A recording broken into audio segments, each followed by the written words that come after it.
नमस्कार, मैं कविता उनियाल। आप देख रहे हैं media today TV. Uttar Pradesh में गैर कानूनी तरीके से गरीबों के घरों पर बुलडोजर चलाने वाले मामले में आज सुप्रीम कोर्ट में सुनवाई हुई।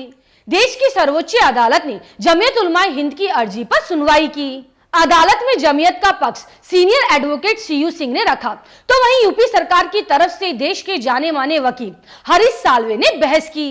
इस सुनवाई में सुप्रीम कोर्ट में क्या हुआ, पूरा मामला मैं आपको विस्तार से बताऊंगी। सुनवाई के दौरान जमीयत उलमा हिंद के वकील ने कहा है कि यूपी में जो कुछ भी हो रहा है वो असंवैधानिक है। उन्होंने कहा है कि कोर्ट इस कार्रवाई पर तुरंत रोक लगाए और सरकार की जवाबदेही तय करे। जमीयत उलमा हिंद के वकील ने कानून का हवाला देते हुए कहा है कि बिना बिल्डिंग के मालिक को अपनी बात रखने का मौका दिए बिना कार्रवाई नहीं की जा सकती।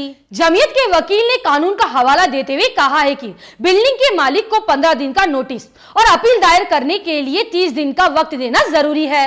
उन्होंने कहा है कि 15 दिनों से 40 दिन तक का समय देने की बात नियम में कही गई है, जिसमें कम से कम 15 दिन तक कोई भी कार्रवाई करने से पहले इंतजार करना होगा।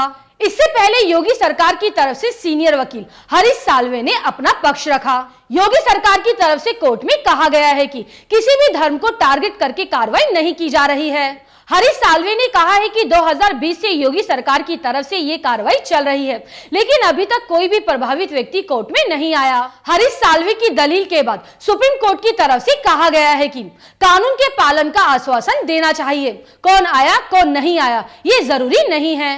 सुप्रीम कोर्ट ने 3 दिनों में योगी सरकार को जवाब दाखिल करने को कहा है। अब अगले हफ्ते मंगलवार को इस मामले में सुनवाई होगी। सुप्रीम कोर्ट ने योगी सरकार से कहा है कि कोई भी तोड़फोड़ की कार्रवाई कानूनी तरीके से होनी चाहिए।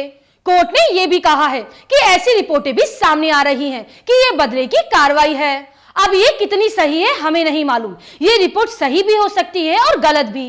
अगर इस तरह की तोड़फोड़ की जाती है तो कम से कम जो कुछ भी हो रहा है वो कानूनी प्रक्रिया के हिसाब से होना चाहिए। कोर्ट की तरफ से की गई टिप्पणी के बाद योगी सरकार की तरफ से तुषार मेहता ने कहा है कि क्या अदालत प्रक्रिया का पालन करने वाले निर्देश जारी कर सकती है।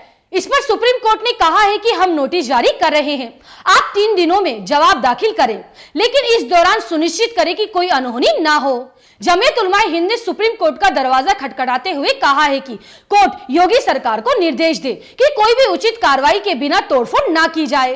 कोर्ट में योगी सरकार का पक्ष रखते हुए तुषार मेहता ने कहा है कि यह कहना गलत है कि किसी विशेष समुदाय को टारगेट करके कार्रवाई की जा रही है।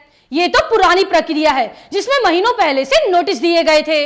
ये कहना सरासर गलत है कि तोड़फोड़ से पहले प्रक्रिया का पालन नहीं किया गया। अगर आपको न्यूज अच्छी लगे तो न्यूज को लाइक करें। अगर आप हमारे चैनल पर नए हैं तो हमारे मीडिया टुडे टीवी चैनल को सब्सक्राइब करें और हाँ, बेल आइकन को जरूर प्रेस करें ताकि मेरी न्यूज सबसे पहले आप तक पहुंचे। आप मिलेंगे अगली खबर के साथ। शुक्रिया।